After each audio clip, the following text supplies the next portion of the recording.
What's up, YouTube family? Once again, this is Freddie Johnson, aka on IG. You find me as Freddie's Blades, FREDDIES, also known as DJ Doxology, DJ DOXOLOGY. Just share some quick information with you. It's about 10:30 in the evening. Been here since about 10 o'clock this morning, a little later than yesterday, but put in this 12 hours today at the barbershop, and just taking some time before I head up out of here, unless somebody else calls me for another cut. But about to head up out of here. I want to share something with you real quick before the night is through, and that is how to keep yourself from going crazy, how to keep yourself from losing it, how to keep yourself from being another statistic that ends up in some type of psychiatric center or things of that nature because of the things that we're going through in this world right now. You know, it's looking real crazy, you know, as far as they're talking recession, as far as a lot of these diseases that are floating around, you know, pandemic that we just went through that impacted everybody's life who was involved here on the planet. And even those who had arrived since then, because, you know, everything's been different. So it's being born is not even the same. Ain't that something? Being born is not even the same in this day and time that we're living in. You know, people coming into the world different because now there's so many more restrictions because of what's going on in the world right now. You know, and there are people who have been in position where their jobs have been at risk, and some have lost their jobs. Some have had businesses that were suffering, and you know, some have had businesses that have thrived, and still may have had some type of stress in their personal life that they may have had a hard time dealing with. In their marriage, you know, there's an attack on marriages like crazy in this season. You know, there are marriages that have been dissolved. There are marriages who are on the rocks. There are marriages who the couple, you know, may be getting along fine, but everything around them is going crazy. You know what I'm saying? There are so many different situations that are going on. And people are wondering, like, how do I keep my head in the middle of all this? Now, just know, I'm a barber, okay? I'm not any type of clinical psychologist or anything like that. So we're just sharing some basic stuff, even though there are some people who may have chemical imbalances and they may need to be on medication. You know, consult your primary physician and they'll be able to assist you. Consult your psychologist or your family psychiatrist or whatever the case may be to be able to get expert advice in more dire type of situations. But what I'm talking about is something that's very basic, okay? There's an understanding that I've learned that helped me, that freed me, and that's understanding that there's only two things that we can control. Two things that we can control. That is our actions and our attitude. We can control our actions and our attitude. Attitude is nothing but orientation of mind. And that is a culmination of the information that we've been collecting since we've been born and how we've processed that information. And in some cases also, how we've executed that information and at what times we executed that information can have an effect on the outcome, which can affect everything else. Perception, you know, experience, things of that nature. And so understanding all of that is very important also to make sure that we are controlling the information that is coming into our brain. How do we do that? We do that by the books that we read. We do that by the people that we associate with. We do that by the things that we choose to listen to, the music that we choose to listen to, the movies that we choose to watch.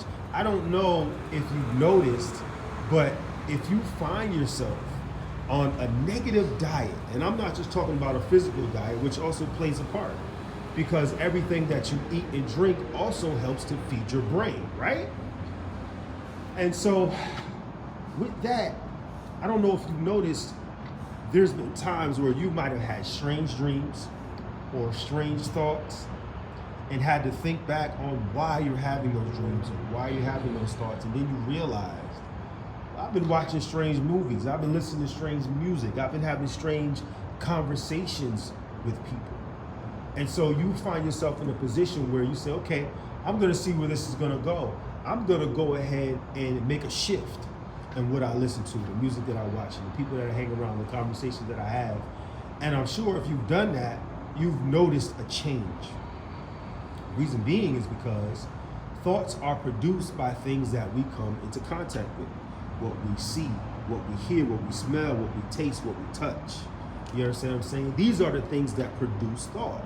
So it's very important that we make sure that we have our antennas up by way of thinking about what we're thinking about what we allow around us, thinking about what we're talking to people about, the words that we are allowing to come out of our mouth. Because don't you understand that the words that come out of your mouth, you actually hear it twice.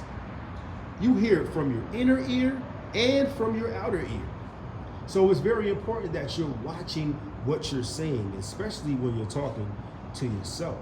And so when we take a look at these things and we decide to have some type of discipline, to take some type of control over these things, you'll find out that you'll be able to control the strength and the type of your thought process.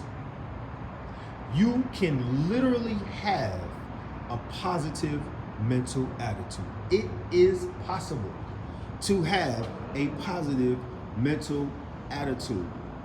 And you know, you look at some people and they're bubbly all the time, they're happy all the time, they're smiling all the time, and you're thinking, well, that's just their personality. You know what I'm saying? They wake up on the side of a bed every morning and they always have a happy breakfast. You know, their dog is happy. You know what I'm saying? Their parakeet is happy.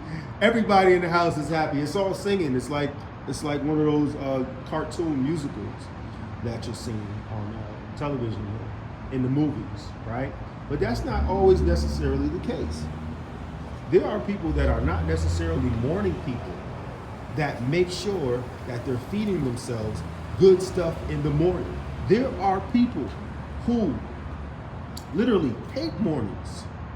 So they make an extra effort to make sure that they are listening to something positive, that they are saying something positive to themselves. If they have music playing, it's positive music, you know.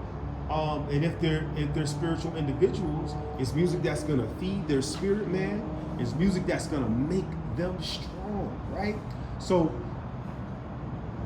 I say that in saying that same effort that they make to keep them positive is the effort that we can make to keep ourselves positive as well. Another way that this can be done is by playing something positive, you know, as we're falling asleep or as we're sleeping. Some people like listening to lo-fi music.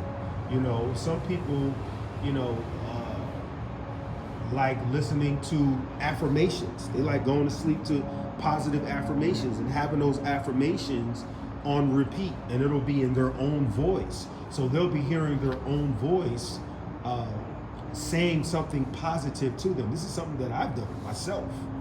You're hearing your own voice saying something positive to you, even while you're sleeping.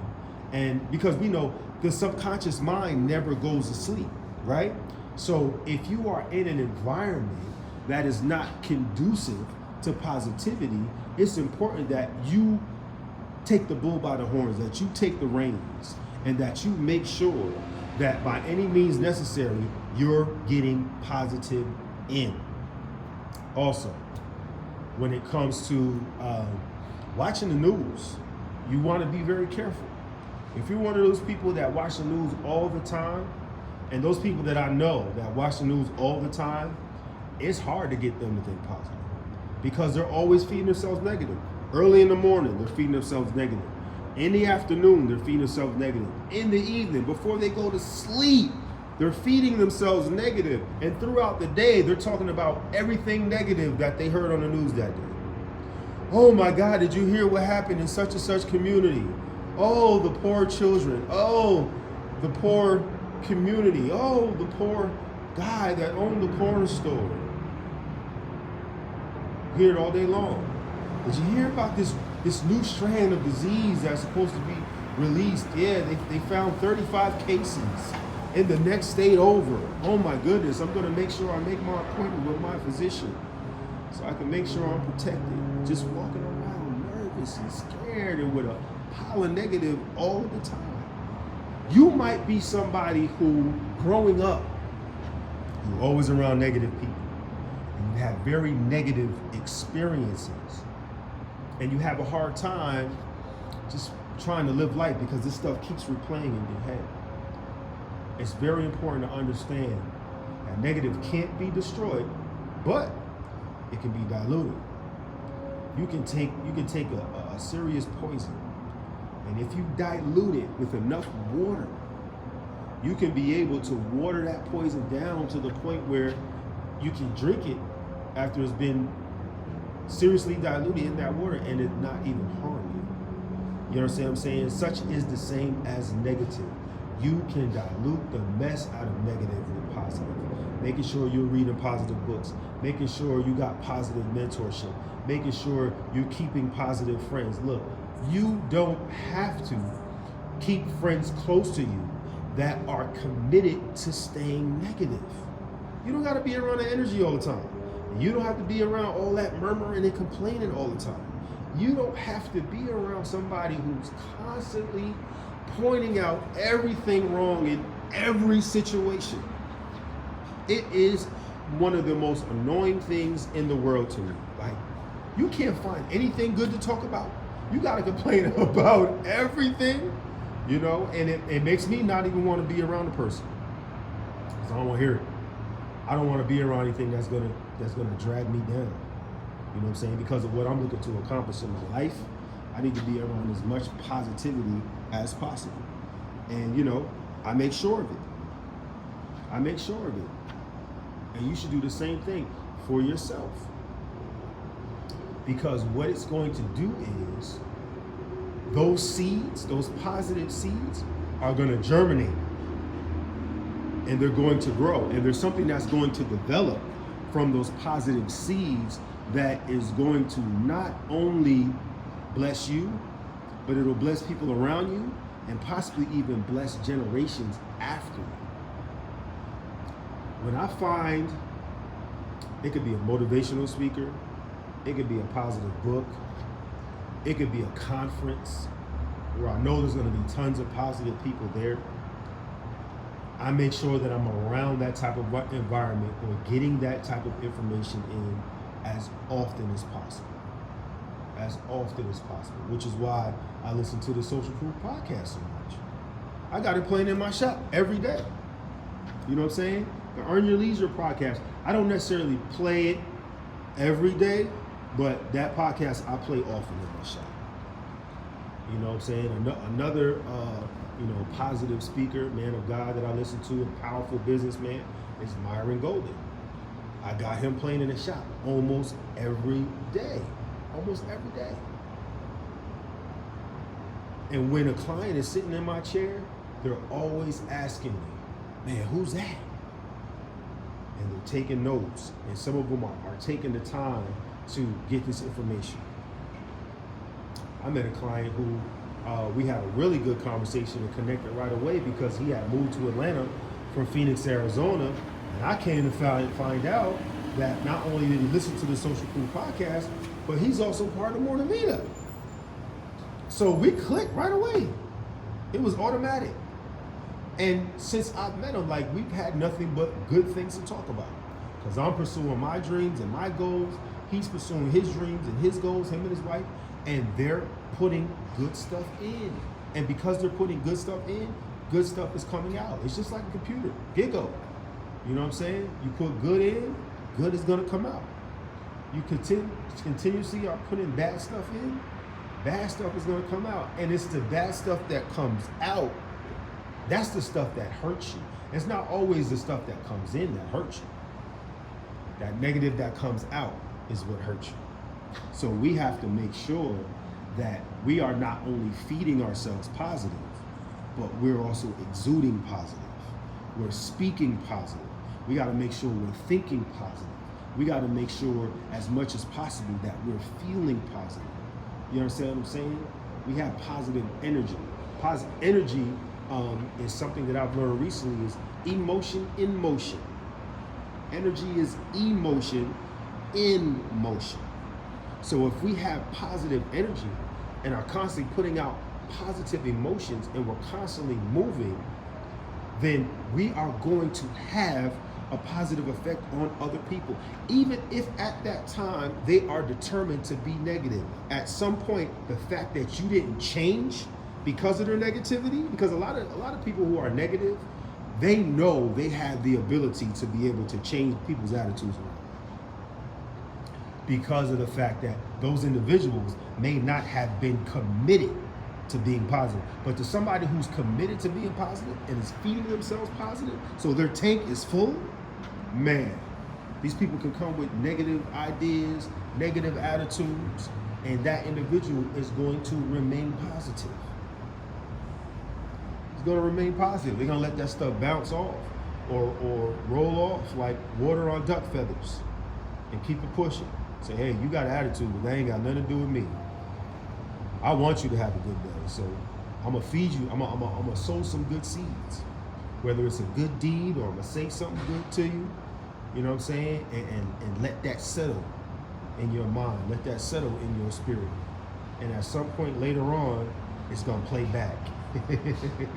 It's gonna play back. It's gonna hit you in the right spot, and you might even, that person might even come back to you and apologize for being so negative. I'm telling you, there's power in positivity. But one thing we have to realize is positivity does not come by osmosis. It's not going to just, show up on your doorstep and surprise you. It's something you have to work for. You don't have to work for negative. Take, for instance, you can have a house, right? And leave this house to itself. And what's going to end up happening is weeds are going to grow.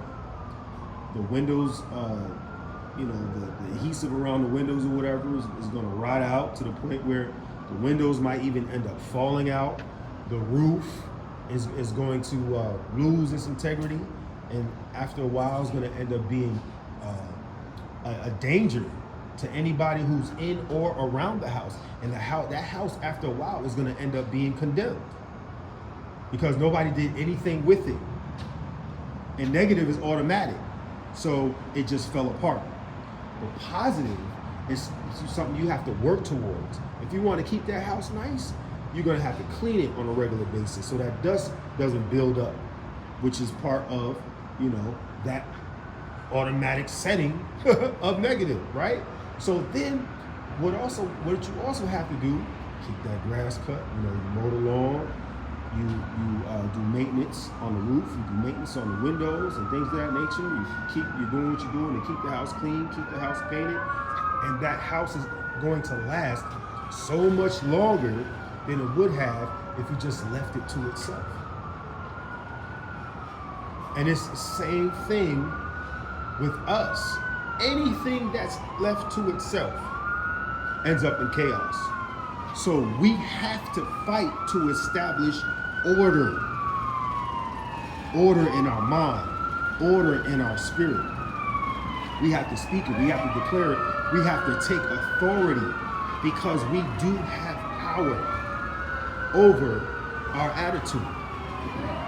And it's the same thing with actions, and a lot of the same examples can be used with action. And we have to understand that we just can't sit around and say we're positive. We just can't be, twiddling our thumbs or doing anything non-productive and saying that we're positive. There's action that takes place along with it. Because you can say something nice to somebody and still punch them in the face. So it's very important that we understand that we control our action. You control your attitude, but you also control your action. So we have to watch what we do. Make sure we're taking positive action. There was a guy that I was listening to, a multimillionaire, and he was talking about how he does everything he can to make sure that he shortens the time between the idea and executing as much as he possibly can to ensure success. You have to take action. You have to get up and do something.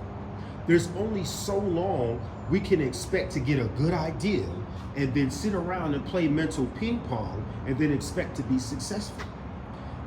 We got to get up and do something. You can have a great idea and have it mapped out and then sit around and say, should I do it? Shouldn't I do it?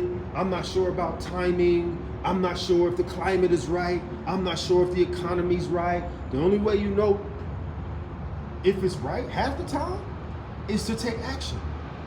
Once you take action, then you are going to increase the acceleration of your learning. You are going to increase the acceleration of the information that you're going to be able to take in and go ahead and execute. Why? Because you took action, which is the one of the two things that you can control.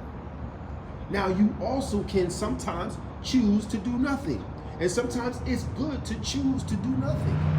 If somebody does or says something negative to you, you can choose to say, I'm not going to participate in this tit for tat. I'm not going to participate in this back and forth. I'm not going to participate in this temporary war that means nothing, is not going to mean anything in the next 5 years. Because I've already asked myself that question, and the answer is no.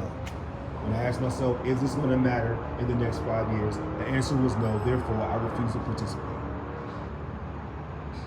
And choose to do nothing and not respond to the negative action from that other individual and allow the situation to dissolve. Another thing they can choose to do is take their negative energy somewhere else and deal with somebody who's going to entertain that foolishness. But you can make a decision. I refuse to. I refuse to take negative action as a response to somebody else's negative activity, which is rooted in their negative attitude, their negative spirit, which is why they're making these negative choices. We have to take responsibility over the things that we can control. And once we start doing that, we'll find ourselves in better positions. There are people who actually make a living off of people's bad decisions. We have systems that are set up where people are making a living within that system. Thousands of people, in some cases hundreds of thousands, some cases maybe even millions of people who are benefiting from folks making bad decisions. So what are we going to do? Are we going to continue to add fuel to their fire? Or are we going to take control of our life? Take control of our attitude. Take control of our actions. And take aggressive, immediate action to ensure success in every aspect of our life. And that is something that we can do. That is something that we can do. So with that, we can stop ourselves from losing it. We can stop ourselves from snapping. We can stop ourselves from absolutely going crazy over things that won't matter in the next 5 years. And I'm gonna leave you with this. About 90% of the things that we worry about never happen. 90% of the things that we worry about never happen. So one thing we can do is, and I was listening to Jim Rohn talk about this, one thing we can do is challenge that worry to prove itself. Challenge it to give us clear and concrete evidence of why we need to be stuck in that worry. We'll find ourselves in a better position in life. And we'll be able to thank our Creator and to be able to look at the mirror and be happy about what we see. In the book that I read, it said, God did not give us a spirit of fear, but a power, love, and sound mind. Our minds were created to think right. Our minds were created to solve problems, not to sit around and worry about problems, not to stress out about problems. Our minds were created to solve problems. So we could use our mind to change the situations that we may be wrestling with. We can use our mind to speak the right words, which in turn trains our mind to think even more right than it was thinking before, to solve even more problems than it was solving before. And we'll be on our way to health, to wealth, and to sanity. And in some cases, we may have to get help doing that, which is why it's important to be part of a positive community. It's important to have mentors. It's important to have coaches that can help you, that can assist you. It's important to have a family and to create families where we are committed to being positive. And we hold ourselves accountable in being positive. Watch what will happen in your life. Watch what will manifest in your life. You know what I'm saying? My wife is calling me right now. But I'll holler at y'all later, all right? Y'all have a blessed one. Peace.